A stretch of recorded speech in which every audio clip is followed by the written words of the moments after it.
Hello everyone, मैं Lavkush Upadhyay biology faculty at Dakshana स्वागत करता हूं आप सभी का दक्षिणा ई लर्निंग प्लेटफॉर्म पे।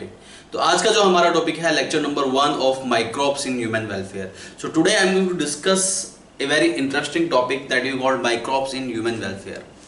राइट, माइक्रोब्स के बारे में आप सभी ने पढ़ा होगा। माइक्रोब्स क्या होते हैं जनरली? माइक्रोब्स जनरली ऐसे ऑर्गेनिज्म होते हैं which you can not able to see with the help of your eyes, जो आपको अपनी आंखों से नेक्ड आइज से नहीं दिखाई देते। If you want to observe such organism you need of microscope.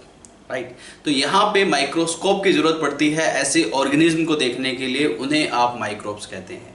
Right, microbes में may be bacteria, fungi, virus. Right, तो ये सब माइक्रोब्स की कैटेगरी में आते हैं। कुछ प्लांट्स भी माइक्रोब्स की कैटेगरी में आते हैं, जो कि स्मॉलर जो यूनिसेलुलर प्लांट्स होते हैं उनको भी आप माइक्रोब्स की कैटेगरी में रख देते हैं। अब माइक्रोब्स के अपने डिफरेंट फंक्शंस होते हैं, डिफरेंट पर्सपेक्टिव्स होते हैं। Is that clear to all of you? Microbes जो होते हैं कैन कॉज ऑफ डिजीज। आपने पढ़ा होगा एक chapter human health and disease. Human health and disease में आपने पढ़ा होगा कि there are different microbes which act as pathogen, जो कि पैथोजन की तरह काम करते हैं और किसी भी ऑर्गेनिज्म में डिजीज को पैदा कर देते हैं। प्लांट्स में, एनिमल में, किसी भी ऑर्गेनिज्म में डिजीज कोज हो जाते हैं। ऐसे ऑर्गेनिज्म को आप पैथोजन्स कहते हैं। लेकिन कुछ माइक्रोब्स ऐसे भी हैं which are not harmful to us. A variety of microbes are called pathogens which cause of disease, right, for our body, for the human being. Even कुछ माइक्रोब्स ऐसे भी होते हैं जो कि हमारे लिए यूजफुल होते हैं, बेनिफिशियल होते हैं, जिनकी हेल्प से हम डिफरेंट प्रोडक्ट्स तैयार करते हैं। So today in this chapter I am going to discuss in detail about all such microbes which are required for production, for different production. Right, हमारे लिए डिफरेंट जो एसेंशियल प्रोडक्ट हैं जो कि माइक्रोब्स हमारे लिए तैयार करते हैं, किस तरीके से हमारे लिए माइक्रोब्स बेनिफिशियल है और हमारे लिए हेल्पफुल है, everything I will discuss in detail in this chapter. Right, तो यहाँ पे मैं बात कर रहा हूँ, देखिए, listen carefully. Microbes in human welfare. First of all, microbes क्या है आपको पता होना चाहिए। माइक्रोब्स, इनको आप माइक्रो ऑर्गेनिज्म भी कहते हैं। Right, organisms which cannot able to seen by the naked eyes। तो naked eyes से आप इनको नहीं देख सकते हैं, खुली आंखों से आपको ये नहीं दिखाई देंगे। Right, and for the observation of microbes, right, we need of certain instrument. Exactly some instrument की रिक्वायरमेंट्स होती हैं। इनमें जो है microscope is very beneficial. Micro organism can observe only by microscope, observe only by microscope. Microscope की help से microbes को देखा जाता है। माइक्रोब्स जो होते हैं दीज आर फाउंड एवरीवेयर, ये हर जगह पाए जाते हैं। These are found in air, in water, in soil, हर जगह ये पाए जाते हैं। Even in plants and animals body, is that clear? वहां पे भी माइक्रोब्स पाए जाते हैं। तो ये हर जगह प्रेजेंट है, इज दैट क्लियर? तो these are found everywhere, found everywhere. Everywhere का मतलब एयर, वाटर, सॉइल, हर जगह माइक्रोब्स पाए जाते हैं, is that clear? Even in plants and animal bodies. तो प्लांट्स एंड एनिमल्स में भी माइक्रोब्स पाए जाते हैं, found in animal body and plants body, air, water, soil, हर जगह माइक्रोब्स पाए जाते हैं। Is that clear to all of you? तो ये हर जगह पाए जाते हैं। इवन माइक्रोब्स ऐसी जगह पे भी पाए जाते हैं जहाँ पे एक नॉर्मल लाइफ फॉर्म की एग्जिस्टेंसी पॉसिबल नहीं हो पाती है।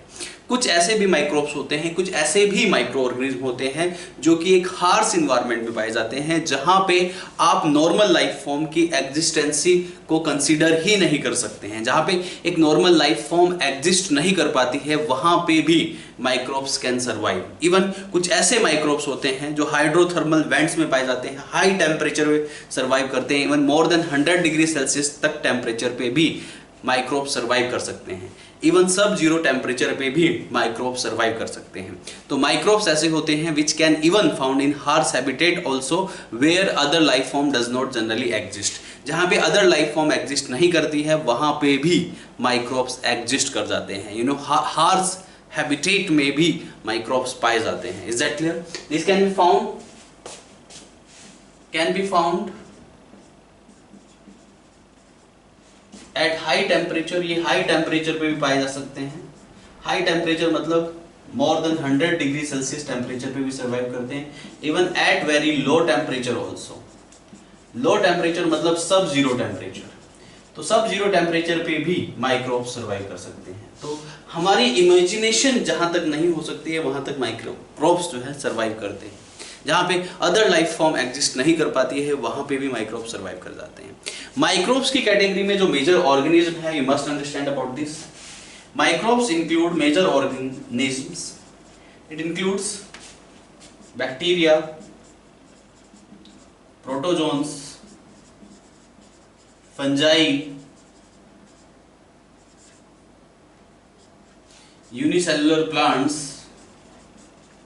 इवन माइक्रोब्स की कैटेगरी में आप वायरस, विरोइड्स एंड प्रियॉन्स, हालांकि ये ट्रू लिविंग सेल्स नहीं है, virus, viroids and prions are not true living, but इनको भी आप माइक्रोब्स में कैटेगराइज कर सकते हैं। बट मेजर जो माइक्रोब्स हैं उसमें बैक्टीरिया, प्रोटोजोन्स, फंजाई, ये सब ऑर्गेनिज्म को आप कैटेगराइज करते हैं।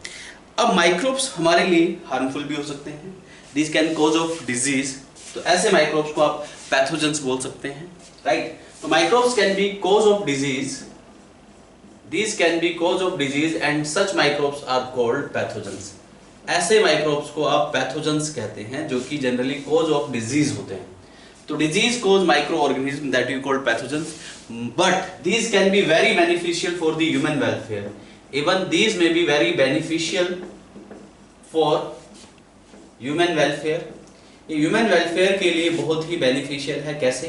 Because they can helps to produce house hold products. काफ़ी सारे ऐसे हाउस होल्ड प्रोडक्ट्स होते हैं लाइक कर्ड है, चीज़ है, ब्रेड है, बटर है।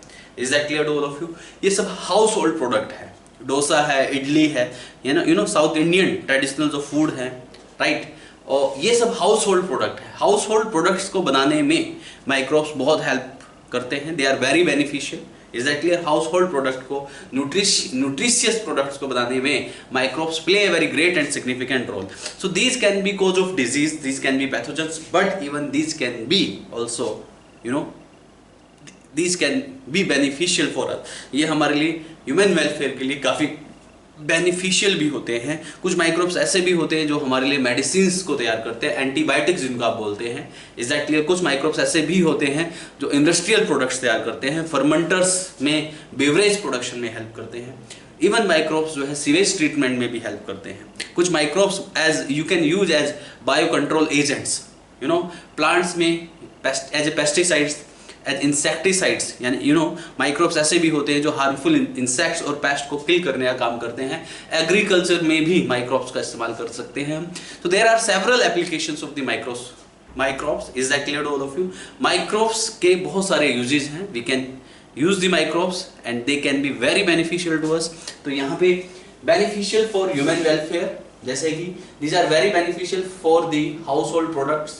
जो हाउस होल्ड प्रोडक्ट्स हैं उनको बनाने में काम हेल्पफुल होते हैं। Even these are very beneficial to produce industrial products. Industrial products को बनाने में हेल्प करते हैं माइक्रोब्स। सीवेज ट्रीटमेंट्स में भी हेल्प करते हैं, right. So there are so many uses, there are so many benefits you can get from the microbes directly. Is that clear to all of you? So this is about all about the microbes. Now I'm going to discuss in detail further. तो ये थोड़ा सा इसको मैंने summarise किया, एक introduction दिया आपको माइक्रोब्स के बारे में। इसके बाद मैं बात करता हूँ, जैसे कि मैंने बताया कि microbes are very beneficial in different products for the human being. तो ह्यूमन बीइंग के लिए डिफरेंट प्रोडक्ट्स को तैयार करने के लिए, ह्यूमन बीइंग के लिए बेनिफिशियल प्रोडक्ट्स को तैयार करने के लिए माइक्रोब्स का इस्तेमाल किया जाता है, राइट। तो first of all I am going to discuss about the microbes in house hold products. Microbes का हाउस होल्ड प्रोडक्ट में, प्रोडक्ट्स को बनाने में क्या रोल है, क्या इंपॉर्टेंट रोल प्ले करते हैं microbes in case of house hold products. तो यहाँ पे कौन कौन से मेजर ऐसे हाउस होल्ड प्रोडक्ट्स है जो कि माइक्रोब्स की हेल्प से, यानी कि जो इन माइक्रोब्स की हेल्प से बनाए जाते हैं। So I am going to discuss in detail about that also, so listen carefully about that. So next is microbes in, first of all I am going to discuss in this chapter, that is microbes in household product, right. After that I will come to the industrial product, after that I will come to the sewage treatment। तो यहाँ पे microbes in household products की हम बात करते हैं सबसे पहले। ये पॉइंट्स जो है आप अपनी नोटबुक में साथ के साथ नोट डाउन करते रहिएगा। Is that clear to all of you? तो यहाँ पे first of all microbes in house hold products. अब हाउस होल्ड प्रोडक्ट्स में माइक्रोब्स का क्या रोल है? Is that clear? देखिए, ध्यान दीजिए, listen carefully about this. Microbes in house hold products, तो यहां पे microbes in house hold products. अब हाउस होल्ड प्रोडक्ट्स में माइक्रोब्स का क्या रोल है? There are so many house hold products like curd, like cheese, like bread, like butter, right, like you know एक south Indian traditional drink जिसको आप toddy बोलते हैं, like dosa, like idli, right.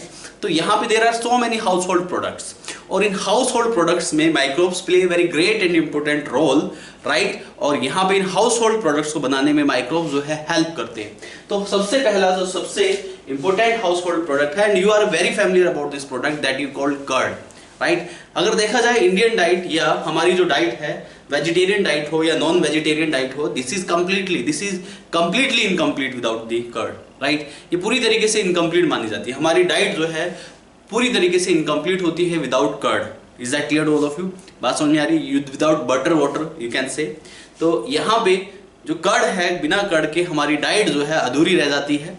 तो कर्ड जो है एक बहुत ही हेल्पफुल, बहुत ही हेल्दी एक तरीके से हाउस होल्ड प्रोडक्ट है, राइट। एंड इस हाउस होल्ड प्रोडक्ट को बनाने में जो इस्तेमाल किया जाता है, वो कौन से माइक्रोब्स को इस्तेमाल किया जाता है, कौन सा माइक्रोब इस हाउस होल्ड प्रोडक्ट को बनाता है, you must understand about this. तो first of all I am going to discuss about the curd. So listen carefully about the curd के बारे में बात करते हैं। तो this is the major house hold product, you must understand about this, listen carefully. अगर हम curd की बात करें तो कर्ड जो है एग्जैक्टली दिस इज दी, इसकी जो फॉर्मेशन होती है by the fermentation of milk. Milk के फर्मेंटेशन से, मिल्क की कर्डलिंग से कर्ड फॉर्मेशन होती है। तो कर्ड के लिए यहां पे जो रॉ मटेरियल है वो है milk. What is the raw material for the curd? Is milk, right.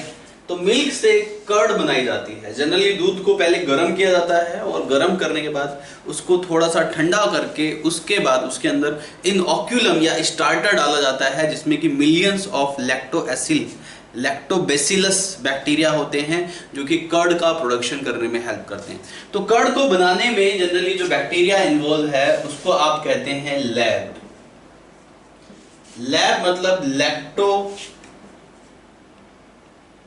Lactic acid bacillus. इसको आप लैक्टिक एसिड बेसिलस भी बोलते हैं, या फिर इसको लैक्टोबैसिलस भी कहा जाता है।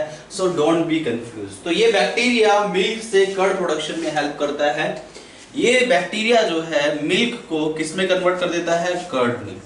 As you know very well, milk में जो प्रेजेंट होता है एक शुगर जिसको आप बोलते हो लैक्टोज शुगर, राइट। मिल्क में लैक्टोज शुगर प्रेजेंट होता है, and that lactose sugar convert into the lactic acid, right. inside the milk having lactose sugar but inside the curd having lactic acid. is that clear? तो milk में यहाँ पे lactose sugar होता है, and that lactose sugar convert into the lactic acid. ये lactic acid में convert हो जाता है। Is that clear? तो lactose sugar convert into the lactic acid by the lab bacteria. Is that clear? And this process take place at a suitable temperature. ये एक suitable temperature पे ये process take place करता है। Curd का जो production हम कराते हुए आ रहे हैं, that is from the ancient time, यानी कि इमेमोरियल टाइम से हम कर्ड को कंज्यूम करते हुए आ रहे हैं और कर्ड का प्रोडक्शन कराते हुए आ रहे हैं। तो उसके लिए जो रिस्पॉन्सिबल है वो है lab bacteria, lacto acid bacillus bacteria, lactobacillus bacteria, जो मिल्क प्रोटीन को या मिल्क शुगर को, राइट, फर्मेंटेड करने के बाद कन्वर्ट कर देता है। खासकर मिल्क शुगर को, लैक्टोज को लैक्टिक एसिड में कन्वर्ट कर देता है। If you taste the milk और the curd, you will see the difference, right. The curd is generally acidic in nature, वो थोड़ा आपको खट्टा फील होती है, और कभी कभी कर्ड जितनी ज़्यादा पुरानी होती है वो उतनी ज़्यादा खट्टी हो जाती है। क्यों? क्योंकि उसके अंदर उतना ही ज़्यादा लैक्टिक एसिड बन जाता है। इसके अलावा कर्ड जो है this is more nutritious than milk. Milk के कंपैरिजन में कर्ड ज्यादा न्यूट्रिशियस होती है, ये बात भी आपको याद रखनी है। तो this is more nutritious than milk, ये मिल्क से ज्यादा न्यूट्रिशियस होती है। ये जो बैक्टीरिया है ये मिल्क को कर्ड में कन्वर्ट करता है और साथ के साथ यहाँ पे एक विटामिन भी बनाता है, vitamin B12। Curd is also the source of vitamin B12। तो कर्ड जो है उसमें विटामिन B12 भी प्रेजेंट होता है। Vitamin B12 is also present inside the curd. ये क्वेश्चन एग्जाम में फ्रेम हो सकता है, this is very important. Curd की तरह ऐसे ही एक होता है योगर्ट। योगर्ट और कर्ड में क्या डिफरेंस है? जनरली योगर्ट को पास्चराइज्ड मिल्क से बनाया जाता है और वहां पे उसको बनाने के लिए उसको इंडस्ट्रियल स्केल पे बनाया जाता है और उसको बनाने के लिए कांस्टेंट टेम्परेचर मेंटेन रखा जाता है जिसको आप कहते हैं 40 डिग्री सेल्सियस। तो कर्ड जैसा ही, कर्ड से मिलता जुलता ही एक प्रोडक्ट और आपका बनता है जिसको आप बोलते हैं योगर्ट। योगर्ट के लिए भी रॉ मटेरियल क्या है? The raw material for the yogurt is milk. और यहां पे कौन सा पैथोजन इन्वॉल्व है? सॉरी नॉट पैथोजन, इसमें जो इन्वॉल्व होते हैं माइक्रोब्स। इसमें जो माइक्रोब्स का इस्तेमाल किया जाता है योगर्ट को बनाने के लिए, राइट। लेकिन एक बात याद रहे, इसका जो रॉ मटेरियल है that will be pasteurized milk, right. वो एक पास्चराइज्ड मिल्क होता है, नॉर्मल मिल्क नहीं होता है, दैट इज कंप्लीटली पास्चराइज्ड। तो इंडस्ट्रियल स्केल पे योगर्ट को बनाया जाता है और यहाँ पे ये पास्चराइज्ड मिल्क होता है, दिस इज पास्चराइज्ड मिल्क। तो यहाँ पे ये एक पास्चराइज्ड मिल्क होता है और माइक्रोब्स इसमें जो स्मॉल इन्वॉल्व होते हैं स्ट्रेप्टोकोकस थर्मोफिलस। इसमें जो इन्वॉल्व होने वाला माइक्रोब है वो है स्ट्रेप्टोकोकस थर्मोफिलस। जो माइक्रोब है इसकी हेल्प से योगर्ट बनाया जाता है। या लैक्टोबैसिलस, एक है लैक्टोबैसिलस बल्गैरिकस। लैक्टोबैसिलस बल्गैरिकस से भी, राइट, योगर्ट बनाने में इस्तेमाल किया जाता है। और यहाँ पे बात याद रहे आपको, यहाँ पे जो टेम्परेचर मेंटेन रखना पड़ता है 40 डिग्री सेल्सियस टेम्परेचर मेंटेन रखना पड़ता है एंड इसको इंडस्ट्रियल स्केल पे बनाया जाता है, राइट। इन इंडिया, अगर मैं इंडिया की बात करूं, कर्ड का जो प्रोडक्शन होता है वो you know major production of the curd on the household basis, यानी कि इंडिया में डोमेस्टिक प्रोडक्शन होता है कर्ड का ज़्यादा। लेकिन जो डेवलप्ड कंट्रीज हैं वहाँ पे इंडस्ट्रियल स्केल पे कर्ड का ज़्यादा प्रोडक्शन होता है। यूएसए में एवरी ईयर लगभग 75 lakh ton, right, 75 lakh kilogram curd और योगर्ट बनाया जाता है, याद रहे। तो कर्ड को नॉर्मली मिल्क से बनाया जाता है, योगर्ट को पास्चराइज मिल्क से बनाया जाता है, टेम्परेचर 40 डिग्री सेल्सियस मेंटेन किया जाता है और वहाँ पे इसको जनरली इंडस्ट्रियल स्केल पे तैयार किया जाता है। Streptococcus thermophilus and lactobacillus bulgaricus, ये बैक्टीरिया इसमें इन्वॉल्व होते हैं। So this is all about the yogurt. Is that clear all of you? This is the another form of curd. इसके बाद हम बात करते हैं next. So this is about curd. Curd के बाद जो नेक्स्ट प्रोडक्ट है that I am going to discuss, that you called cheese. You know cheese का रॉ मटेरियल भी मिल्क ही होता है। तो सबसे पहले हम यहाँ पे हाउस होल्ड प्रोडक्ट में milk as a raw material जहाँ जहाँ पे इस्तेमाल किया जाता है उसके बारे में डिस्कस कर लेते हैं। तो कर्ड हमने बता दिया आपको। इसके बाद बात करते हैं चीज के बारे में। देखिए प्लीज, यहाँ पे एक चीज मैं आपको और बता दूं, मिल्क से और भी काफी सारे ऐसे प्रोडक्ट हैं जिनको तैयार किया जाता है by the using of microbes का इस्तेमाल करके, राइट, इन हेल्पफुल बेनिफिशियल माइक्रोब्स का इस्तेमाल करके। Is that clear all of you? Other products can also produce by milk, right. ऐसे ही एक प्रोडक्ट है जिसको आप बोलते हैं, if you heard about this, butter milk.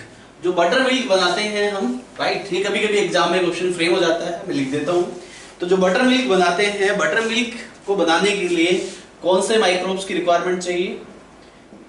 Butter milk का जो प्रोडक्शन करता है, बटर मिल्क के प्रोडक्शन के लिए the most useful microbe is what? सबसे यूजफुल माइक्रोब्स कौन सा है? स्ट्रेप्टोकोकस लैक्टिस का इस्तेमाल किया जा सकता है। ऐसे ही स्ट्रेप्टोकोकस क्रीमोरिस का भी इस्तेमाल करते हैं। Is that clear? ऐसे ही यहां पे इज दैट क्लियर, लैक्टोबैसिलस बल्गैरिकस का भी इस्तेमाल करके बटर मिल्क बनाया जा सकता है। So there are so many types of bacteria which helps to produce butter milk. ऐसे ही एक प्रोडक्ट होता है क्रीम, राइट। मिल्क से क्रीम भी तैयार की जाती है by using some bacteria like lactobacillus क्रीमोरिस।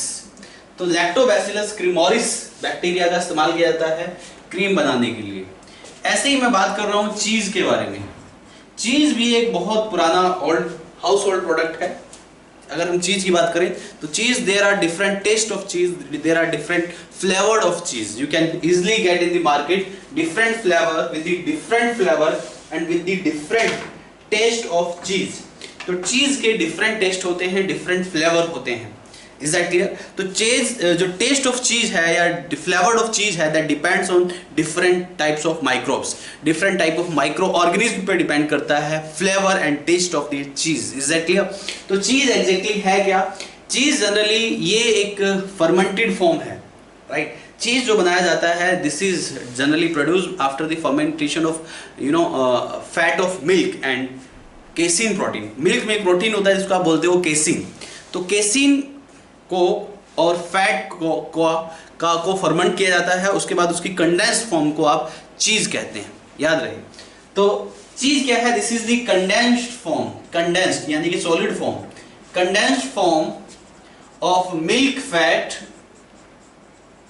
And casein.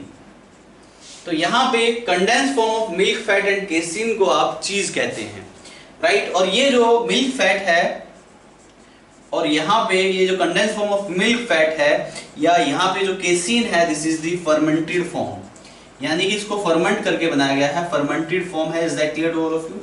और यहाँ पे इस्तेमाल होने वाले there are different types of bacteria, right, और different types of microbes you can use for the production of cheese and that depends on quality of चीज। अगर मैं बात करूं तो यहाँ पे जो मेजर टाइप्स के चीज हैं, चीज को आप 3 मेजर कैटेगरीज में डिवाइड करते हैं। There are mainly 3 types of cheese. Cheese कितने टाइप के हैं? 3 टाइप्स के चीज होते हैं। एक होता है सॉलिड, एक होता है सेमी सॉलिड और एक होता है सॉफ्ट। तो अगर मैं बात करूं सॉलिड चीज की, सो सॉलिड चीज में जो वाटर होता है that is less than 40%, less than 40% water is present in solid चीज। ये condense form of milk fat तो है या कंडेंस फॉर्म ऑफ केसिन तो है और ये फर्मेंटेड मिल्क फैट या फर्मेंटेड केसिन तो है, लेकिन this is not purely fat milk fat, not purely casein. इसमें कुछ ना कुछ अमाउंट वाटर प्रेजेंट रहता ही है। And if this water is less than 40% that you called solid चीज। सॉलिड चीज में जो वाटर का लेवल होता है दैट इज लेस देन 40%, 40% से कम होता है। और इसका जो एग्जाम्पल है वो है स्विस चीज। स्विस चीज में इसको लार्ज होल्स चीज भी कहा जाता है, इसमें लार्ज होल्स होते हैं। तो लार्ज होल्स चीज that you called Swiss cheese. Swiss cheese जाना जाता है उसमें प्रेजेंट लार्ज होल्स से, क्योंकि उसमें CO2 का प्रोडक्शन ज्यादा होता है, उसकी वजह से लार्ज होल्स डेवलप हो जाते हैं in swiss cheese. And this is the solid cheese. Less than 40% water is present in this cheese. और यहाँ पे इसमें जो बैक्टीरिया इस्तेमाल किया जाता है इस चीज को बनाने के लिए, the name of that bacteria is propioni bacterium, propioni bacterium shermanii.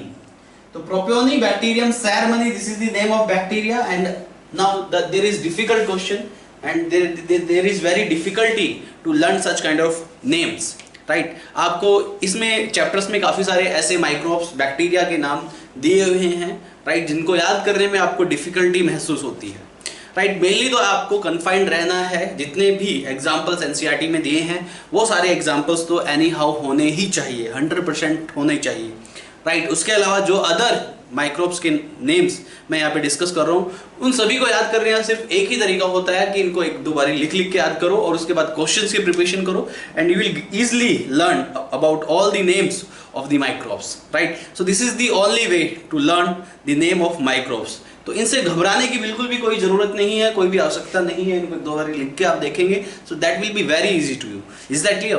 तो ये यहाँ पे ये बात याद रखनी है। तो मैं सॉलिड चीज की बात कर रहा था, इसमें जो वाटर का जो लेवल होता है दैट इज लेस देन 40%। इसका example sweet cheese, this is also given in NCERT book, and the name bacteria which produce this sweet cheese that you called propionibacterium shermanii, and that name is also given in NCERT book.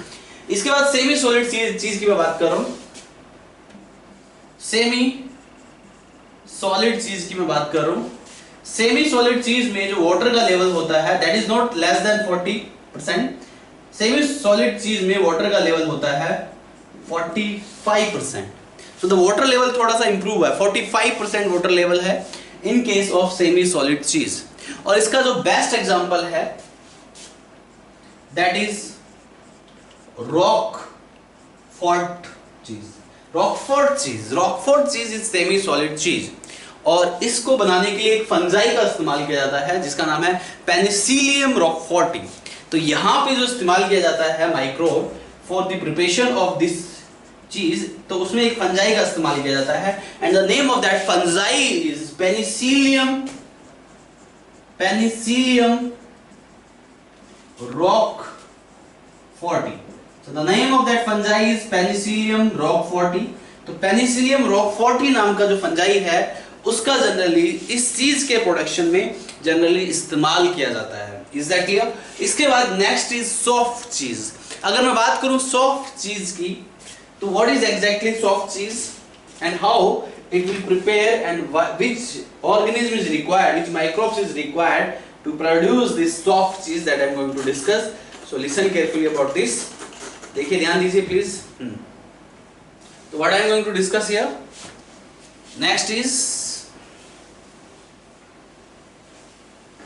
Soft cheese. ये जितनी भी information, जितने भी points मैंने यहाँ पे लिखे हैं, ये आपको अपनी नोटबुक में नोट डाउन करने हैं। These points are very important, right? You will easily get the questions related to these points, right? तो next is soft cheese. What I am going to discuss now, soft cheese I am going to discuss now. So please listen carefully about this soft cheese। तो बात करते हैं about soft चीज। तो soft चीज में जो वाटर का लेवल होता है दैट इज 50 to 80%। 50 से 80% तक जो लेवल होता है वाटर का वो सॉफ्ट चीज में होता है। तो सॉफ्ट चीज की अगर मैं बात करूं तो सॉफ्ट चीज में जो वाटर का लेवल है दैट इज अप्रोक्सीमेटली 50 to 80%। तो 50 से 80% वाटर का लेवल होता है सॉफ्ट चीज में, और इसमें इस्तेमाल होने वाला एक माइक्रोब क्या है, वो फंजाई है जिसका नाम है penicillium, right, camemberti. Penicillium camemberti. So that's why this semi solid soft cheese is also be known as camembert cheese, right? जैसे मैंने आपको बताया स्विस चीज, प्रोपियोनिबैक्टीरियम सेरेमनी। इसके बाद मैंने आपको सेमी सॉलिड चीज बताया जिसमें एग्जांपल मैंने बताया roquefort cheese, and that is produced by penicillium roqueforti. ऐसे ही another one is soft cheese, जिसमें वाटर का लेवल 50 to 80% होता है, और इसका एग्जांपल है कैमेम्बर्ट चीज, एंड दैट कैमेम्बर्ट चीज इज प्रोड्यूस्ड बाय पेनिसिलियम कैमेम्बर्टी। ये एक फंजाई है जो इसको बनाने में हेल्प करता है। तो इसका जो एग्जांपल है कैमेम्बर्ट चीज है। Example you can write down Camembert cheese। Is that clear? And there are approximately worldwide there are approximately 400 different types of cheese। यहाँ पे लगभग 400 different types of cheese हैं जिनके टेस्ट और फ्लेवर अलग अलग है, and the taste and the flavor of the cheese depends on the microbes which you are using to prepare it। Is that clear to all of you? तो ये हो गया about the cheese। This is also the household product। So I already have discussed about the curd। Now I already have discussed about the cheese। Now I'm going to discuss about the bread। Bread is also, right, produced, you know, this is also a household product, and even it can also produce in bakery industry। तो bakery में इसको produce किया जाता है, या house hold product की तरह भी इसको बनाया जा सकता है, घरों में भी इसको बनाया जा सकता है, राइट, नो डाउट। और इसको बेकरी में तो बनाया ही जाता है, इसको बेकरी प्रोडक्ट भी आप कहते हैं। Bread I am going to discuss. तो ब्रेड जो बनता है, what is the raw material for bread? Bread के लिए जो रॉ मटेरियल होता है that you called fermented dough. Fermented dough से ब्रेड बनाया जाता है। This is dough, DOUGH, fermented dough, यानी कि जो गुथा हुआ आटा होता है, राइट। आपने देखा होगा आटे को गूंथ देते हैं रोटी बनाते टाइम, राइट। तो उस आटे से ब्रेड भी बनाया जा सकता है, that you called fermented dough. उसका फर्मेंटेशन किया जाता है और यहाँ पे फर्मेंटेशन के लिए एक ब्रूअर ईस्ट का इस्तेमाल किया जाता है, या बेकरी ईस्ट आपको बोलते हैं इसको, सैक्रोमाइसीस सर्विसी, राइट। इस ईस्ट का यहाँ पे इस्तेमाल किया जाता है। सैक्रोमाइसी का इस्तेमाल बिवरेज को बनाने के लिए भी इस्तेमाल किया जाता है, वाइन प्रोडक्शन में, अल्कोहलिक ड्रिंक बनाने के लिए भी इसका इस्तेमाल किया जाता है। Are you getting or not? हालांकि इसका इस्तेमाल यहाँ पे बेकरी के लिए दूसरा डिफरेंट टाइप का सैक्रोमाइसिस होता है, इज दैट क्लियर? तो यहाँ पे जो इस्तेमाल किया जाता है वो एक ईस्ट इस्तेमाल किया जाता है, and the name of that east is saccharomyces cerevisiae. तो सैक्रोमाइसिस सर्विसी नाम का एक ईस्ट जो है यहाँ पे इस्तेमाल किया जाता है for the production of bread, and bread is produced by fermented dough. इसको फर्मेंटेड डो से प्रोड्यूस किया जाता है। So you must understand about this.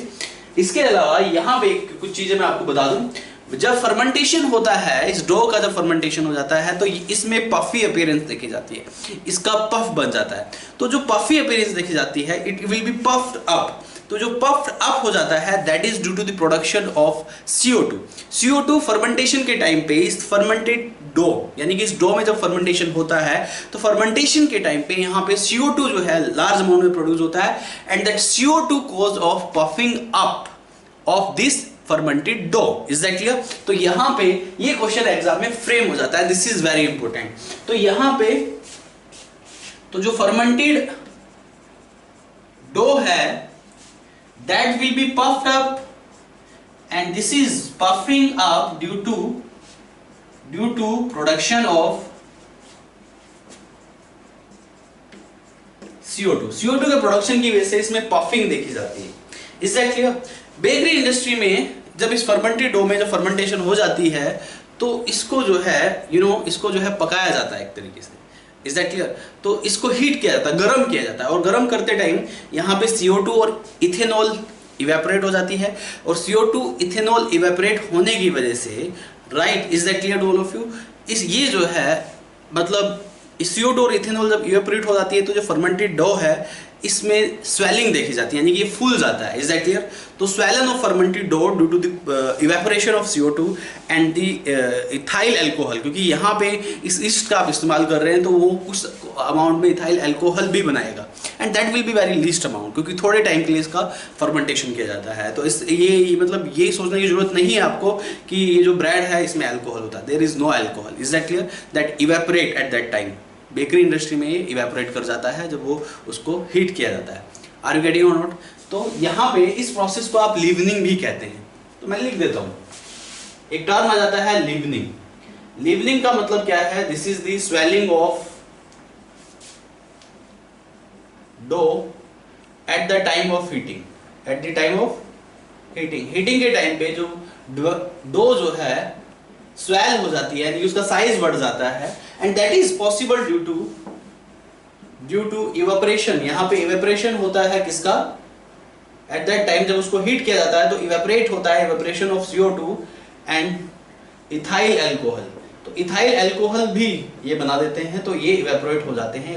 Evaporation के टाइम पे वो जो फर्मेंटेड डो है that will B swell up, यानी कि उसमें स्वेलिंग आ जाएगी। Is that clear? यानी कि वो फूल जाएगा। इस प्रोसेस को आप लीवनिंग भी कहते हैं। Are you getting or not? तो यहाँ पे this is all about bread, this is all about leavening. इस तरीके से ब्रेड को बनाया जाता है। तो फिर से सुन लीजिए, ब्रेड को बनाने के लिए सैक्रोमाइसिस सर्विसेज नाम का ईस्ट इस्तेमाल किया जाता है, फर्मेंटेड डो से बनाया जाता है। At the time of the heating CO2 and ethyl alcohol evaporate, and this process is known as leavening, because at this stage it become swell up. Is that clear? तो swelling of the fermented dough will take place, and this process is called leavening. So this is all about bread production. तो इस तरीके से bread का production किया जाता है। तो I already have discuss about the curd, I already have discuss about the cheese, even I already have discussed about the what bread production. Bread के बाद जो नेक्स्ट है, is it clear? You must understand about this. Bread के बाद मैंने क्या बता रहा था आपको? Dosa and idli, right? Cheese में डिस्कस कर चुका हूं। तो डोसा एंड इडली ये भी एक हाउस होल्ड प्रोडक्ट है, साउथ इंडियन ट्रेडिशनल फूड में आते हैं, राइट? आप अगर कभी साउथ इंडिया गए हैं या if you belong from this South Indian states like Kerala, Tamil Nadu, Karnataka. तो ये there are different South Indian states जहाँ पे ट्रेडिशनल फूड चलता है, डोसा, इडली वगैरह। हालांकि अब तो ये पूरी इंडिया में ही चलता है, कहीं भी आप डोसा और इडली खा सकते हैं, लेकिन डोसा और इडली को बनाने के लिए we need of some kind of microbes, we need of some kind of bacteria. Is that clear to all of you? उनके फर्मेंटेशन के लिए हमें बैक्टीरिया की रिक्वायरमेंट होती है। Is that clear to all of you? So next is dosa and idli. Dosa and idli ये भी एक हाउस होल्ड प्रोडक्ट में आता है। इवन उत्तपम भी बनाते हैं लोग, dosa, idli, vada. There are so many recipes, South Indian traditional food. Is that clear? इनको बनाने के लिए भी microbes play a very great and significant role, and you must understand about this. Listen carefully. इसके बाद क्या है बेटा, ध्यान दीजिए।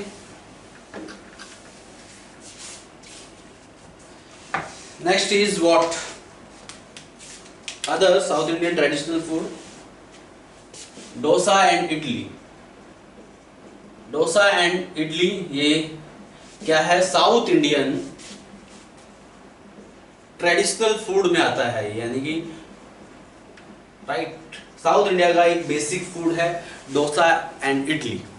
इसके लिए जो रॉ मटेरियल लगता है, द रॉ मटेरियल जनरली इसको बनाया जाता है राइस एंड ब्लैक ग्राम। तो राइस एंड ब्लैक ग्राम को फर्मेंटेड करके फर्मेंटेशन किया जाता है इनका।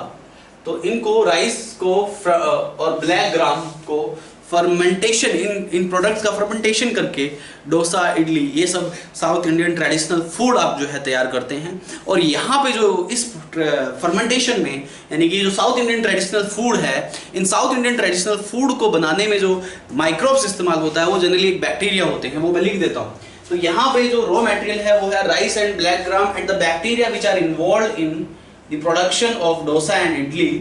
The name of bacteria, one is leuconostoc and Streptococcus. So Streptococcus and Leuconostoc, these both are the bacteria which involved for the production of the dosa and idli, and these both are the South Indian traditional food. And the raw material I already told you, rice and black gram का इस्तेमाल किया जाता है। ऐसे ही एक south Indian traditional drink होता है जिसको आप बोलते हैं टोडी, या कुछ लोग हिंदी में इसको ताड़ी भी बोलते हैं। So the name is exactly the name is toddy. तो टोडी को एक साउथ इंडियन ट्रेडिशनल ड्रिंक है, इसमें भी हम माइक्रोब्स का इस्तेमाल करते हैं for the production of even toddy also. So you must understand about this. तो नेक्स्ट इज टोडी या ताड़ी आप इसको बोलते हैं। टोडी को बनाने के लिए, टोडी एक अल्कोहलिक ड्रिंक भी है। This is south Indian traditional drink. This is south Indian traditional drink. जैसे मैंने आपको बताया साउथ इंडियन ट्रेडिशनल फूड, ऐसे ही साउथ इंडियन ट्रेडिशनल ड्रिंक है। ये ट्रेडिशनल ड्रिंक है और लोग जो है इसको बड़े चाव से पीते हैं, जिसको आप टोडी बोलते हैं। साउथ इंडियन ट्रेडिशनल ड्रिंक इसको कहा जाता है। और इस साउथ इंडियन ट्रेडिशनल ड्रिंक में लगभग 6% अल्कोहल होता है, ये बात आपको याद रखनी है। So the amount of alcohol equivalent to beer. Beer जो होता है एल्कोहलिक प्रोडक्ट होता है, बियर के बराबर इसमें अल्कोहल होता है, लगभग 6% इसमें अल्कोहल होता है। तो इसमें जो अल्कोहल कंटेंट होते हैं वो कितने होते हैं? अल्कोहल लगभग 6% होता है टोडी में। Is that clear? और इसका जो रॉ मटेरियल है मैं बता देता हूं आपको, ये कौन से रॉ मटेरियल से तैयार किया जाता है। This is generally produced by the fermented palm SAP. जो फर्मेंटेड पाम सैप है उससे ये बनाया जाता है। जो पाम का जो ट्री होता है राइट, उससे निकलने वाला जो सैप है उसको फर्मेंटेशन करके यहाँ पे राइट इसको ताड़ी को यानी कि टोडी को बनाया जाता है। 6% अल्कोहल होता है इसमें। तो यहाँ पे जो रॉ मटेरियल है ये बनाया जाता है फर्मेंटेड पाम सैप से। इसको कुछ घंटे के लिए छोड़ दिया जाता है, सैप को निकाल के कुछ घंटों के लिए छोड़ दिया जाता है और कुछ ही घंटों में इसमें फर्मेंटेशन हो जाता है एंड फिर that will be serve to drink. Is that clear to all of you? तो this is all about the toddy. 6% alcohol, south Indian traditional drink and raw material is fermented palm sap. Is that clear? तो ये south Indian traditional drink है, ये भी house hold product में आता है। तो हमारा कर्ड हो गया, चीज हो गया, ब्रेड हो गया, डोसा इडली हो गया और टोडी भी हो गया। Is that clear? इसके बाद कुछ अदर फूड्स भी, कुछ ऐसे भी अदर फूड हैं जिनको फर्मेंटेशन कराया जाता है with the help of different microbes. जैसे कि लोग फर्मेंटेड सोयाबीन का इस्तेमाल करते हैं, फर्मेंटेड फिश या फर्मेंटेड बैम्बू का भी इस्तेमाल करते हैं खाने में। Is that clear to all of you? So there are so many other food also, right, in which we use these microbes for their fermentation and for the production. Is that clear to all of you? For the different food production, for the different food recipe. तो different food recipe को बनाने के लिए we use different kind of microbes, different kind of bacteria even, या different kind of fungi even. There are so many types of microbes. तो यहाँ पे different और भी काफ़ी सारे food products हैं जिनको बनाने के लिए हम माइक्रोब्स का इस्तेमाल करते हैं, and these food products are the household food products. तो जैसे कि एग्जाम्पल मैं ले लेता हूँ अदर फूड्स के एग्जाम्पल्स में। अदर फूड्स में जो बनाए जाते हैं, राइट, फर्मेंटेशन करके, राइट, इसमें आता है जैसे कि फर्मेंटेड फिश। कुछ लोग फिश को फर्मेंटेड करके खाते हैं, यू नो, उसका फर्मेंटेशन किया जाता है, उसको सड़ाया जाता है। फर्मेंटेशन करने के बाद उस फिश की न्यूट्रिशन वैल्यू बढ़ जाती है और साथ के साथ that will be very tasty, you know, उसका टेस्ट इंप्रूव हो जाता है, उसका न्यूट्रिएंट्स इंप्रूव हो जाते हैं उसके अंदर। तो फर्मेंटेड फिश का भी लोग इस्तेमाल करते हैं। फर्मेंटेड सोयाबीन का भी इस्तेमाल करते हैं। ऐसे ही फर्मेंटेड बैम्बू भी बनाए जाते हैं, राइट। फर्मेंटेड सोयाबीन में मैं एक एग्जांपल ले लेता हूं, सोया सॉस। लोग सोया सॉस बनाते हैं। सोया सॉस को कैसे बनाया जाता है मैं आपको बता देता हूं, याद रखिएगा। सोयाबीन को व्हीट के साथ मिक्स करके इसका फर्मेंटेशन किया जाता है। क्या किया जाता है इसका?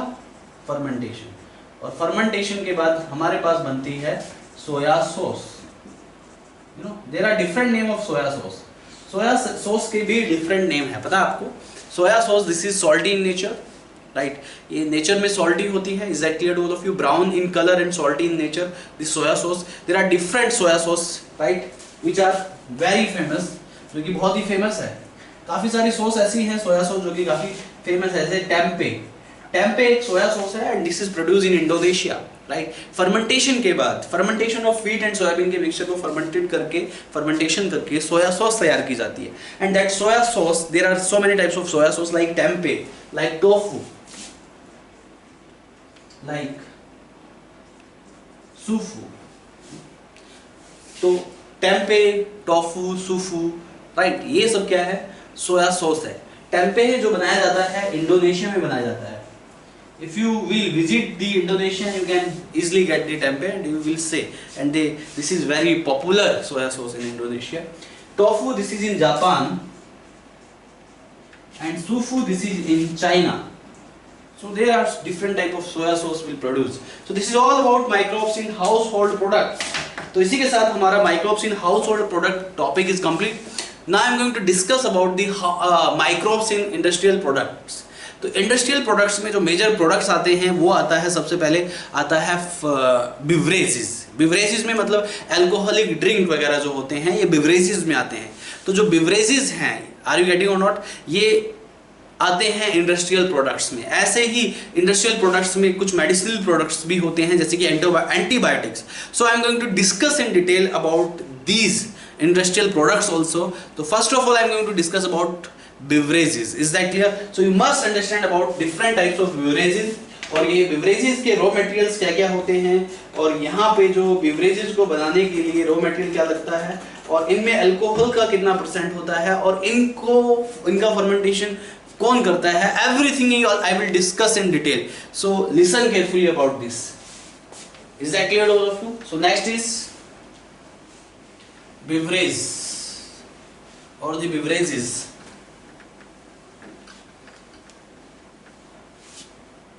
देखिए, listen carefully about this.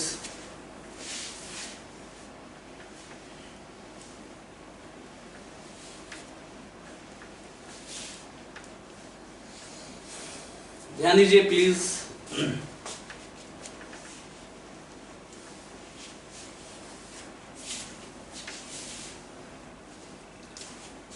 तो नेक्स्ट है बेवरेजेस की मैं बात कर रहा हूं। बेवरेजेस, ये बेवरेजेस में मेजॉरिटी ऑफ अल्कोहलिक ड्रिंक इसमें alcoholic drink, beer, wine, rum, vodka, whisky, gin, right, there are brandy, right, there are so many types of alcoholic drink, right, and that is the part of the beverages, right. तो यहां पे beverages includes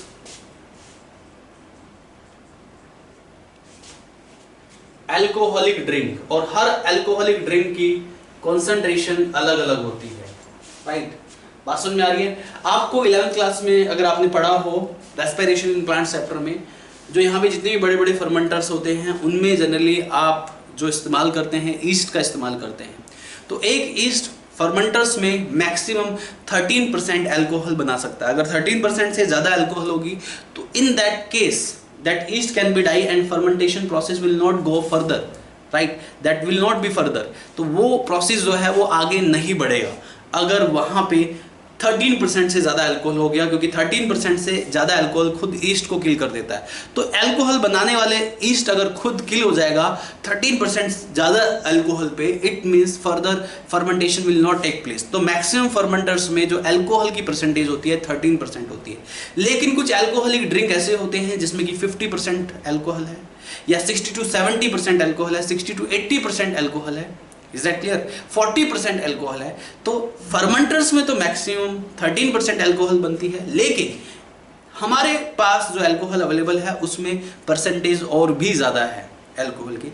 तो ऐसा कैसे possible है कि अगर fermenters में सिर्फ 13% अल्कोहल बन रही है लेकिन we get the more than that percent, तो हम जो है उससे ज़्यादा कॉन्सेंट्रेटेड अल्कोहल जो है कंज्यूम करते हैं, एंड मार्केट में उससे ज़्यादा कॉन्सेंट्रेटेड अल्कोहल अवेलेबल है, तो उसका जनरली क्या किया जाता है, I will discuss. So listen carefully. तो इंक्लूड्स अल्कोहलिक ड्रिंक बेवरेजेस में यहाँ पे there are different type of raw material. Raw material की अगर मैं बात करूँ, different type of raw material, right, different type of alcoholic drink depends on different type of raw material. ये भी बात आपको याद रखनी है। You know, different type of alcoholic drink, different type of alcoholic drink depends on different type of raw material। तो different type of raw material पे depend करता है different type of alcoholic drink। There are different type of alcoholic drink and that depends on different type of raw material, right। यहाँ पे alcohol को बनाने के लिए जो माइक्रोब्स इस्तेमाल किया जाता है वो एक ईस्ट इस्तेमाल किया जाता है, और उस ईस्ट का नाम है सैक्रोमाइसिस सर्विसिस। तो saccharomyces services generally Breuer east है, बेकरी में ईस्ट इस्तेमाल किया जाता है, इसको फर्मेंटेशन बेवरेज बनाने में इस्तेमाल किया जाता है। एंड इवन सैक्रोमाइसिस के और भी काफ़ी सारे एग्जांपल्स हैं, जैसे सैक्रोमाइसिस सेक करके है, राइट, सैक्रोमाइसिस एप्सिलॉइडन करके है, इज दैट क्लियर। तो different types of Saccharomyces used to produce different types of alcoholic drink, is that clear all of you. तो यहाँ पे सैक्रोमाइसिस आपको याद रखना है कि मेनली सैक्रोमाइसिस का इस्तेमाल किया जाता है अल्कोहल के प्रोडक्शन में, right, and there are so many species of the Saccharomyces which produce different types of alcoholic drink. तो यहाँ पे मैं कुछ अल्कोहलिक ड्रिंक के एग्जांपल लिख देता हूँ। अल्कोहलिक ड्रिंक, अच्छा एक चीज मैं आपको बता दूं यहाँ पे कि ये ईस्ट इस्तेमाल किया जाता है saccharomyces for the production of alcoholic drink. Alcoholic drink को बनाने के लिए इस ईस्ट का इस्तेमाल किया जाता है। As I already told you, सिर्फ मैक्सिमम 13% तक ही अल्कोहल बनता है। तो ऐसा कैसे पॉसिबल है? यू नो, जो बियर और वाइन है इसमें अल्कोहल का कॉन्सेंट्रेशन कम होता है। वाइन, बियर में लगभग 3 to 6% होता है, वाइन में लगभग 9 to 12% होता है, 9 to 12% होता है। तो इसमें अल्कोहल का कॉन्सेंट्रेशन कम होगा, तो यहाँ पे जनरली इसको एज इट इज बना लिया जाता है, राइट। बात समझ में आ रही है? इसमें ज़्यादा कॉम्प्लिकेशंस नहीं आते, लेकिन इसमें लो अल्कोहलिक कॉन्सेंट्रेशन होती है, ये बात आपको याद रखनी है। लेकिन जैसे कुछ ड्रिंक्स है, जैसे कि विस्की है, रम है, इसमें हाई अल्कोहलिक कॉन्सेंट्रेशन होता है, अल्कोहलिक कॉन्सेंट्रेशन ज़्यादा होता है। लेकिन ये ज़्यादा कॉन्सेंट्रेशन कैसे पॉसिबल हुआ? जैसे विस्की में लगभग 50% होता है, रम में लगभग 50% होता है, तो यहाँ पे 50%, रम में लगभग 40% होता है। तो यहाँ पे ये अल्कोहलिक ड्रिंक बनाने के लिए, राइट, हमें क्या करना है? परसेंटेज को बढ़ाने के लिए we need to perform distillation process को परफॉर्म करके हम इनको कॉन्सेंट्रेटेड बना लेते हैं। इनका डिस्टिलेशन किया जाता है और डिस्टिलेशन के बाद इनको कॉन्सेंट्रेटेड बनाया जाता है। So I am going to write here different types of alcoholic drink, उनके रॉ मटेरियल और उनमें जो परसेंटेज है, परसेंटेज ऑफ अल्कोहल, अल्कोहल की कितनी परसेंटेज है ये मैं आपको बता रहा हूँ। तो अल्कोहलिक ड्रिंक में सबसे पहले बात करते हैं बियर। बियर फर्मेंटेड बार्ली से बनाया जाता है, बार्ली से बनाया जाता है और इसमें परसेंटेज ऑफ अल्कोहल लगभग 3 to 6% होता है। बियर के बाद नेक्स्ट इज वाइन। वाइन को बनाया जाता है फर्मेंटेड फ्रूट जूसेस से और इसमें अल्कोहल परसेंट होता है लगभग 9 to 12% वाइन में। वैसे ही यहाँ पे रम है, रम में को बनाया जाता है फर्मेंटेड माल्ट से या मोलेसिस से बनाया जाता है, फर्मेंटेड मोलेसिस से तैयार किया जाता है राइट रम को, और इसमें लगभग 50% अल्कोहल होता है। वहीं विस्की है, विस्की को फर्मेंटेड मोलेसिस यानी कि शुगर केन का जो वाटर होता है उससे बनाया जाता है। विस्की को बनाया जाता है फर्मेंटेड माल्ट से, फर्मेंटेड सीरियल से, सॉरी फर्मेंटेड सीरियल से बनाया जाता है विस्की को। याद रहे जो सीरियल ग्रेन्स होते हैं उससे बनाया जाता है विस्की को। और यहाँ पे विस्की में लगभग, रम में मैंने 50% अल्कोहल होता है, विस्की में लगभग 50% अल्कोहल होता है, सॉरी रम में लगभग 40% अल्कोहल होता है और विस्की में लगभग 50% अल्कोहल होता है। वहीं जो ब्रांडी है वो फर्मेंटेड फ्रूट जूसेस से बनाई जाती है और इसमें अल्कोहल की जो कॉन्सेंट्रेशन है लगभग 60 to 70%, 60 से 70% तक इसमें अल्कोहल की कॉन्सेंट्रेशन होती है। वहीं एक वाइन और होती है जिसको आप बोलते हो जिन, जिन को जो है फर्मेंटेड राई या सरसों से बनाया जाता है, इज दैट क्लियर? तो इसको फर्मेंटेड राई से तैयार किया जाता है और इसमें 40% अल्कोहल होता है in case of gin, is that clear? ऐसे ही एक और वाइन प्रोडक्ट होता है जिसको आप बोलते हैं वोडका। वोडका को बनाया जाता है फर्मेंटेड पोटैटो से और इसमें लगभग होता है 60 to 80% alcohol. So this is all about beverages, this is all about fermenters, this is all about alcoholic drink. Now next I am going to discuss about the what? Antibiotics. So another industrial product is antibiotics. Antibiotics का use इस्तेमाल किया जाता है medicines में. So listen carefully. इसके बाद I am going to discuss about the antibiotics. So listen carefully about this. Antibiotics की बात करते हैं. Antibiotics exactly है क्या? You must understand about this. देखिए antibiotics, this is made up of two different words. Anti means against, biotic means life, right? यानी कि these are the chemical substance, right, which kills the, generally these are the chemical substance which produced by the micro organism and kills the other organisms. ये वो chemical substance है जो कि micro organism produce करते हैं और दूसरे micro organism को किल करने में हेल्प करते हैं. तो अगर ये दूसरे माइक्रो ऑर्गेनिज्म को किल कर रहे हैं, it means they are against the biotic, against the life in context of other microbes. Is that clear? So this is called antibiotics. तो एंटीबायोटिक्स क्या है? Chemical substances produced by micro organisms and kill the other microbes. यानी कि ये वो chemical substance है जो कि माइक्रोब्स प्रोड्यूस करते हैं और फिर दूसरे माइक्रोब्स को किल कर देते हैं, राइट? तो यहां पे इसलिए इसको एंटीबायोटिक्स कहा जाता है. एंटी मींस अगेंस्ट और biotics means life. It means you can से this is the against the life in context of microbes or the pathogens. तो भाई यहां पे एक सिंपल सा फंडा है कि माइक्रो ऑर्गेनिज्म अगर ऐसे केमिकल प्रोड्यूस कर रहे हैं जो दूसरे माइक्रोब्स को किल करे, वो माइक्रोब्स में भी द पैथोजेंस, में भी the disease cause agents, it means we can use them. इन केमिकल सब्सटेंस को हम इस्तेमाल कर सकते हैं ऐसे पैथोजेंस को किल करने के लिए. तो it means these are called antibiotics. It means against the life in context of disease cause microbes, in context of pathogens, but in context of human being these are pro life. In context of pathogens, these are antibiotics, these are against life. But in context of human being, these are pro-life. क्योंकि हमें pathogen से, microbe से, disease cause agent से बचाने का काम करते हैं. तो in context of human being, these are pro life. याद रहे, इन कंटेक्स्ट ऑफ माइक्रोब्स और the disease cause pathogen, these are what? Against the life. Is that clear? But in context of human being, these are pro life. तो ये point आपको याद रखना है. In context of human being, right, in context of human being, they are pro life. इनको आप pro life कहते हैं in context of human being. तो ये मेजर पॉइंट याद रखने. You know, ये जो एंटीबायोटिक्स है, this is the most significant discovery in 20th century, and this is the discovery for the human welfare.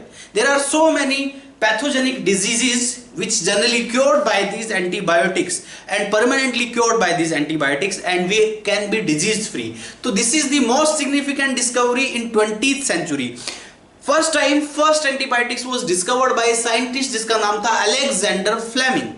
Is that clear? तो इसकी जो डिस्कवरी की एक साइंटिस्ट जिसका नाम था अलेक्जेंडर फ्लेमिंग, उसने एंटीबायोटिक्स की डिस्कवरी की. कब? 20th century. तो most significant discovery of 20th century, अगर ऐसा क्वेश्चन पूछा जाता है तो इट मींस एंटीबायोटिक्स.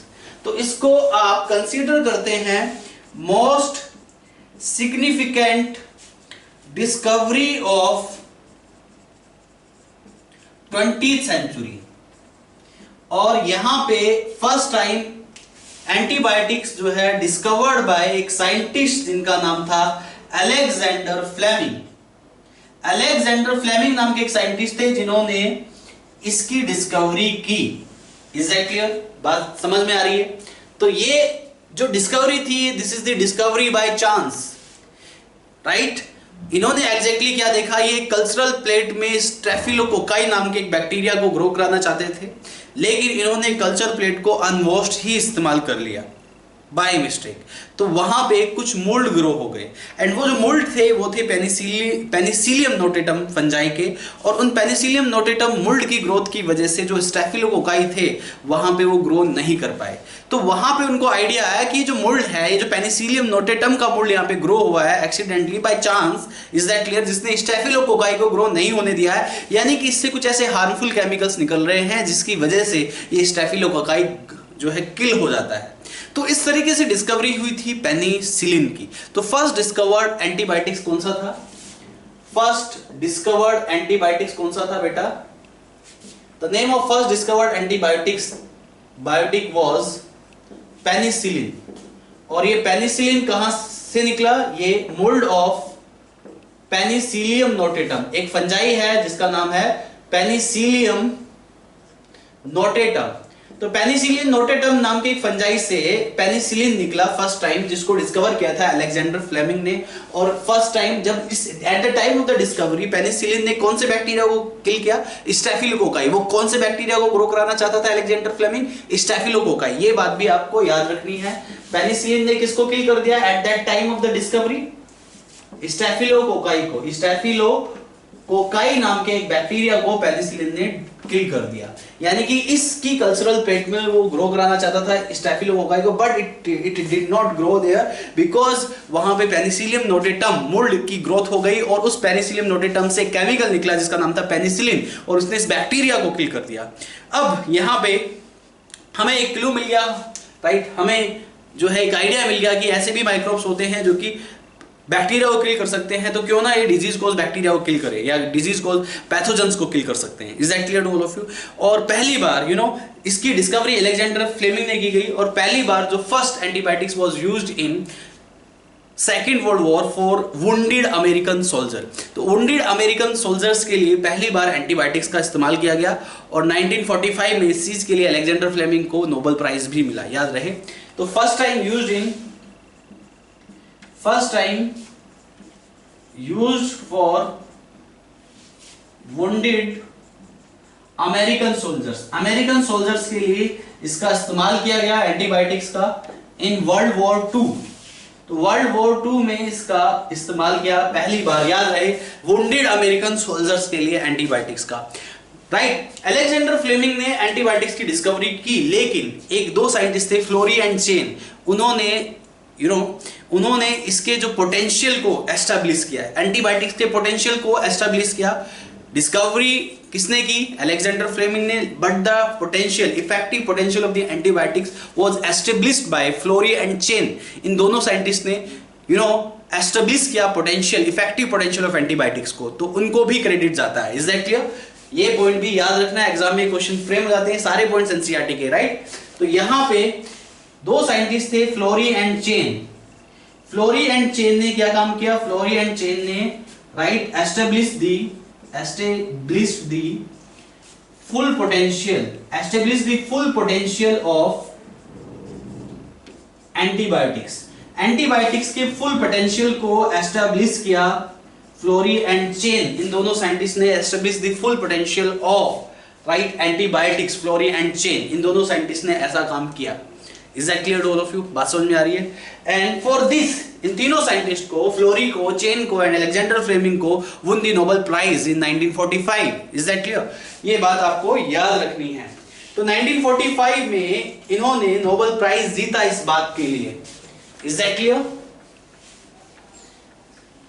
इन तीनों साइंटिस्ट ने नोबेल प्राइज जीता for this discovery of antibiotics. So you must understand about this. तो देखिए, ध्यान दीजिए,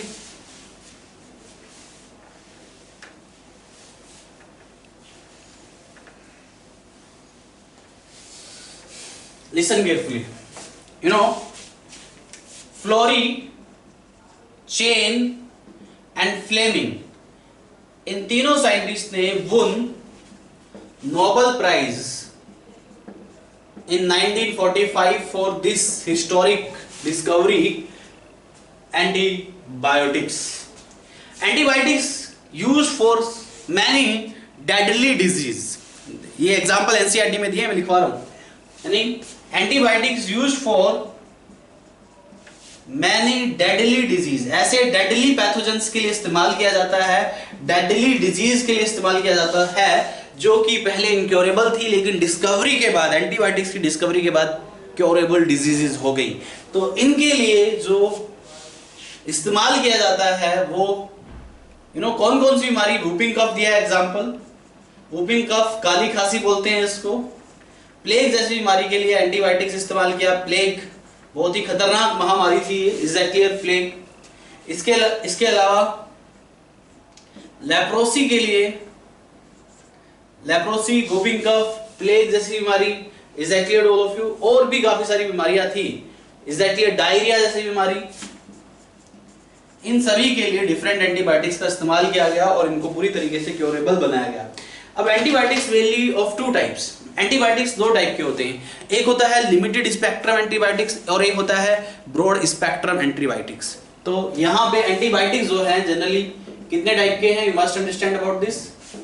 लिमिटेड स्पेक्ट्रम एंटीबायोटिक्स, और दूसरा कौन सा है? Broad spectrum antibiotics. तो लिमिटेड स्पेक्ट्रम क्या है, ब्रॉड स्पेक्ट्रम क्या है? ब्रॉड स्पेक्ट्रम एंटीबायोटिक्स यानी कि ऐसा antibiotics which is generally use for a number of pathogens, काफी सारे पैथोजेंस के लिए इस्तेमाल किया जाता है। ऐसे एंटीबायोटिक्स को ब्रॉड स्पेक्ट्रम एंटीबायोटिक्स बोलते हैं, mainly use for the number of pathogens. तो नंबर ऑफ पैथोजेंस के लिए इस्तेमाल किया जाता है, not only a particular specific single pathogen के लिए इस्तेमाल किया जाता है इसको, जबकि नंबर ऑफ पैथोजेंस के लिए इसको इस्तेमाल किया जाता है। इसे आप ब्रॉड स्पेक्ट्रम एंटीबायोटिक्स कहते हैं। वहीं जो लिमिटेड स्पेक्ट्रम एंटीबायोटिक्स है, लिमिटेड स्पेक्ट्रम एंटीबायोटिक्स की अगर हम बात करेंगे, लिमिटेड स्पेक्ट्रम एंटीबायोटिक्स जो है this is only specific pathogens के लिए इस्तेमाल किया जाता है। सभी पैथोजन के लिए इसको इस्तेमाल नहीं कर सकते, लार्ज नंबर ऑफ पैथोजेंस के लिए इसको इस्तेमाल नहीं कर सकते, because this is the specific type of antibiotics and this is used for the specific pathogens, right. तो ये जो है used for the specific pathogens. And what is the mechanism of killing the pathogens by these antibiotics? ये antibiotics किस तरीके से किसी pathogen को किल कर सकते हैं, you must understand about this. ये मैकेनिज्म एक बार समझ लीजिए। तो ये broad spectrum and limited spectrum antibiotics. इसके बाद mechanism of killing the pathogens by these antibiotics. ये एंटीबायोटिक्स किसी भी पैथोजेंस को कैसे किल करते हैं, you must understand about this. So next is mechanism mechanism of killing pathogens, pathogens को किस तरीके से किल किया जाता है, क्या मैकेनिज्म है, you must understand about this. तो उसका सबसे पहला मैकेनिज्म है डिसरप्शन ऑफ सेल वॉल, ये सेल वॉल को डिसरप्ट कर देते हैं, सेल वॉल को नहीं बनने देते हैं। दूसरा डिसरप्शन ऑफ प्लाज्मा मेम्ब्रेन, ये प्लाज्मा मेम्ब्रेन को भी डिसरप्ट कर देते हैं, राइट। तीसरा prevent the synthesis of DNA, RNA and proteins of pathogens. So how can they kill the microbes? They can disrupt their cell wall, they can disrupt their plasma membrane, even they can prevent the synthesis of DNA and RNA, even protein also of pathogens। तो इस तरीके से इन सब process को block करके, इन सब process को बर्बाद करके, डैमेज करके एंटीबायोटिक्स जो है किसी भी पैथोजेंस को किल करने का काम करता है। सो this is all about antibiotics. Next my industrial topic is organic acid, और उसके बाद कुछ एंजाइम्स भी इंडस्ट्रियल स्केल्स पे बनाए जाते हैं, that I will discuss in next class. तो आज के लिए बस इतना ही, मिलते हैं अगले लेक्चर में नए टॉपिक के साथ, ऑर्गेनिक एसिड एंड एंजाइम्स के साथ। तब तक के लिए thank you very much, bye bye, take care.